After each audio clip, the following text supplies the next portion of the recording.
शहर की सरकार के लिए बिगुल बज चुका है और प्रत्याशियों की दिल की धड़कनें तेज हो चुकी है। हालांकि कौन कौन प्रत्याशी बनेगा, राजनीतिक पार्टियों ने अपना होमवर्क किया है, लेकिन इसी के बीच में हम शहर के वार्ड वाइज चुनावी चौपाल की बात करेंगे और यहाँ पर हमारे साथ में खूब सारे मोहल्ले के लोग हैं। हम बात करेंगे वार्ड नंबर 42 और 43 की, और यहाँ पर लोग खड़े हैं, उनसे पूछेंगे किस तरीके का विकास है और क्या आने वाले दिनों में आप देख रहे हैं। क्या सोच रहे हैं आप? जी, चुनाव लगभग नज़दीक के अब होने ही वाले हैं 10 दिन बाद। तो हमारी इंदिरा कॉलोनी पिछले जिस भी चुनाव में इंदिरा कॉलोनी वोट किया है, लगभग चेयरमैन उसी दिशा में बना है। जिस पार्टी में इंदिरा कॉलोनी के पार्षद चुने गए हैं, तो चेयरमैन भी उसी पार्टी का। बाद की बातें होगी, अभी विकास की बात करें। किस तरीके का चुनावी वादे क्या होने चाहिए, चुनाव में क्या किन किन तरीके की बातें होनी चाहिए? भाई, लोकल वादे यही है जो आम जनता के है। जैसे पानी की समस्या बहुत है यहाँ पे, बिजली की है, मेन समस्या बिजली की है। पिछले 3 साल से यहाँ पे बिजली कब चली जाती है पता ही नहीं चलता है, और आधी रात को जाती है और कभी सुबह चली जाती है, मतलब कोई समय नहीं है। मेन समस्या है बिजली की और पानी की। देखिए, बिजली और पानी की समस्या होगी, आपको क्या लगता है किस तरीके की समस्या होनी चाहिए, कैसा आपका वार्ड पार्षद होना चाहिए? वार्ड की जो मूलभूत सुविधा है, लाइट, बिजली और साफ सफाई, जैसा कि आप देख सकते हो ये कचरे का ढेर 3 साल से यही पड़ा है और लाइटें बार बार जा रही है। आपने भी पोस्ट चढ़ाई है। पार्षद अब राजनीति जाति आधारित करने लग गए लोग। पहले जो पार्षद हुए उन्होंने काम करवाया, पूरी कॉलोनी में विकास करवाया।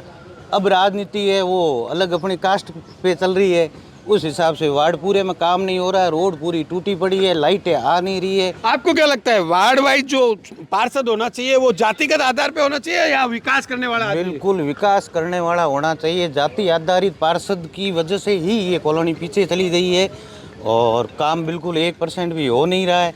सारी अपने अपने में जात के हिसाब से लग रखी है। उस वजह से जो योग्य उम्मीदवार है वो आगे नहीं आ पा रहा है और कॉलोनी का विकास नहीं हो पा रहा है। देखिए, योग्य उम्मीदवार की, क्योंकि जातियों में जब बढ़ जाते हैं तब योग्य उम्मीदवार नहीं। आपको क्या लगता है? पिछली बार सरकार में पार्टियों से बगावत करके जो निर्दलीय पार्षद खड़े हुए, उन्होंने वादे तो बहुत किए, लेकिन 5 साल तक वार्ड में नजर नहीं आए। वार्ड की हालात देख लो, गलियों के हालात देख लो, सड़कें नहीं बनी, नालियाँ टूटी पड़ी है, पानी समय पे नहीं आता है, लाइट जाती है तो कोई सुनने वाला नहीं है, सूद लेने वाला नहीं है। पड़ोसी फ़ोन करते हैं, पड़ोस वाले फ़ोन करते हैं कि लाइट कब आएगी, लाइट कब आएगी, लेकिन सुनने वाला प्रशासन में कोई नहीं है। अभी आपको क्या लगता है किन मुद्दों पे चुनाव होने चाहिए? चुनाव तो मुद्दे वही होना चाहिए जो एक धरातल पे काम करने वाला युवा हो और कॉलोनी वासियों की सूद लेने वाला हो। कॉलोनी वासियों के 5 साल बीच में रहो, सड़क, नाली, पानी, लाइट, उन सब की प्रशासन के सामने बोलने वाला हो और प्रशासन से काम करवाने वाला युवा ही आगे आए और उसी को वार्डवासी मतदान करें। अच्छा, आपको क्या लगता है किस तरीके के यहाँ के मुद्दे क्या क्या है? देखिए, सड़कें टूटी हुई है, कुछ लोग कह रहे हैं पानी की समस्या, लाइट की समस्या। आपको क्या लगता है? जैसे भाई साहब थानवीर जी और तंजी ने बताया, ये बता रहे हैं कि निर्दलीय, वैसे इनकी सरकार तो कांग्रेस की थी और यहाँ पे सभापति भी कांग्रेस के थे। 15 साल से कोई विकास तो हुआ नहीं। जैसे यहाँ की जो मुद्दा है, नाली है, रोड की लाइटें है। यहाँ मैं कई बार रात को आता हूँ, यहाँ रोड लाइटें भी बंद होती है। मैं कई बार 121 भी कॉल करके रोड लाइटें भी चालू करवाई है। बाकी ये नाली की जो सुविधा है ये तो हमारे यहाँ है नहीं। रोड भी टूटी हुई है और सीसी रोड की जहाँ बात करें, आप भी यहाँ शाम को घर पे आते हो तो ये पूरी टूटी हुई है। जो हमारी मुख्य सड़क है, जो नवले की चक्की से जो कलेक्ट्रेट तक जाते हैं, ये मुख्य सड़क है। और यहाँ से राष्ट्रमार्ग से हम जहाँ भी अपने को जाना होता है, ये नवले की चक्की वाले। मतलब आपका कहना है कि सड़कों की और दिक्कतें हैं और 15 साल रहने के बाद में भी विकास नहीं हो पाया। आपको क्या लगता है? चलो, ये नहीं बोलेंगे। आपको क्या लगता है, आप एक युवा है, आपको क्या लगता है कैसा पार्षद होना चाहिए, क्या विकास का मॉडल होना चाहिए? जैसे कि भाई लोगों ने बताया है, जैसे धरातल पे काम होना चाहिए।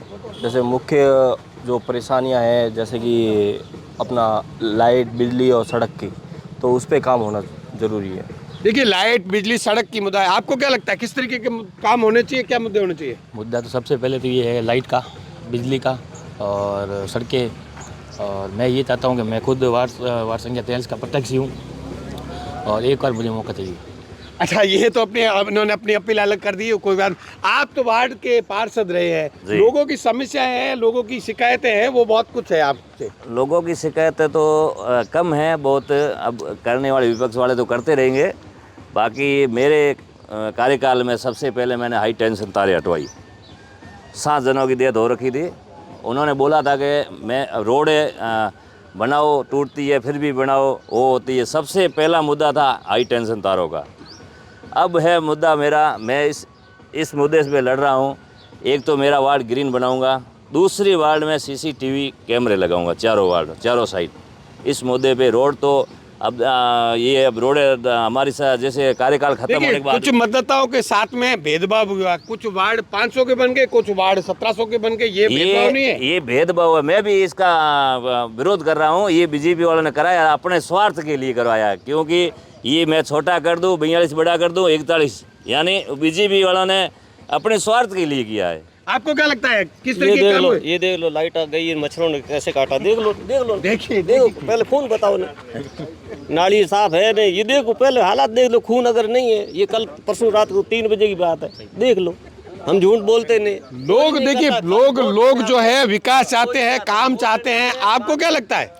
हमारा कहने का मतलब ये रोडे है, सफाई है, तभी बारिश आती है तो ऑटो वाला भी मना करता है, उसी गली में हम नहीं जाएंगे, ऐसा कंडीशन हुआ है। देखिए यहाँ पर जो है पानी का जो निकासी है बारिश के दिनों में वो भी सही नहीं है। सीवरेज जो है वो अपने आप में पूरी तरीके से डैमेज है, दिक्कत है। आप क्या लगता है, युवा हो, आपको किस तरीके का? अच्छा नहीं बोलेंगे, आप बताइए आपको क्या दिखता है? सर हमारे को तो बहुत ख़राब लगता है, ऑटो वाला यहाँ आता नहीं है, गाड़ी हमारे पास है नहीं, ये देखो ये रोड का ये हालत है। और बाकी वो कचरा देखो, घर के आगे हमारे बहुत कचरा पड़ा है, कोई उठाने वाला है नहीं। कोई नया पार्षद अच्छा आए, कोई हमारी सुनवाई करे तो आपको कैसा लगता है, कैसा पार्षद आना चाहिए? बढ़िया, अच्छा कांग्रेस का आना चाहिए हमारे कहना। देखिए ये पार्टी की बात कर रहे हैं, लेकिन इसके साथ में कुछ और लोग भी है। आपको क्या लगता है? क्या रोड समस्या है, रोड की है, नाली की है, और एक वार्ड इन्होंने बड़ा कर दिया, 1700 वोटर कर दिए। और दूसरी बात, इस इंदिरा कॉलोनी में सरकारी स्कूल एक भी नहीं, सब है प्राइवेट है। लेकिन इस इंदिरा कॉलोनी में सरकारी स्कूल होनी चाहिए, है तो ही बंद पड़ी है, उसको वापस सुचारू किया जाए। देखिए लोगों की कई समस्या है, मैं इसके साथ ही साथ में धरातल की बातें भी बताऊंगा। यहाँ पर ये देखिए आप किस तरीके से है, यहाँ पर लोगों के अंदर कचरे से अटी पड़ी है, सड़कें पड़ी है, नालियाँ टूटी हुई है और रोड लाइटों की कमी है, जैसा कि अभी कुछ लोगों ने कहा है। तो ऐसे में हम कह सकते हैं कि शहर की सरकार बनाने के लिए लोग उत्सुक जरूर है, लेकिन लोगों की अपनी अपनी समस्याएं हैं। लोग चाहते हैं कि जाति पात से ऊपर उठ करके ऐसे निष्पक्ष और काम करने वाले युवा सामने आए, ताकि शहर का वास्तविक विकास हो सके। और अब देखने वाली बात ये होगी कि क्या वास्तव में मतदाता जो है वो जात पात से ऊपर उठ करके वास्तविक उम्मीदवार जो है, जो विकास का काम कर सकता है, जो जनता के बीच में रह सकता है, ऐसे लोगों को चुनती है, या फिर वापस पुरानी परिपाटी के ऊपर की जाति के आधार पर मतदान होगा और 5 साल बाद में फिर नेता सामने आएंगे। प्रेमचंद नेता, न्यूज़ 18, बाड़मेर।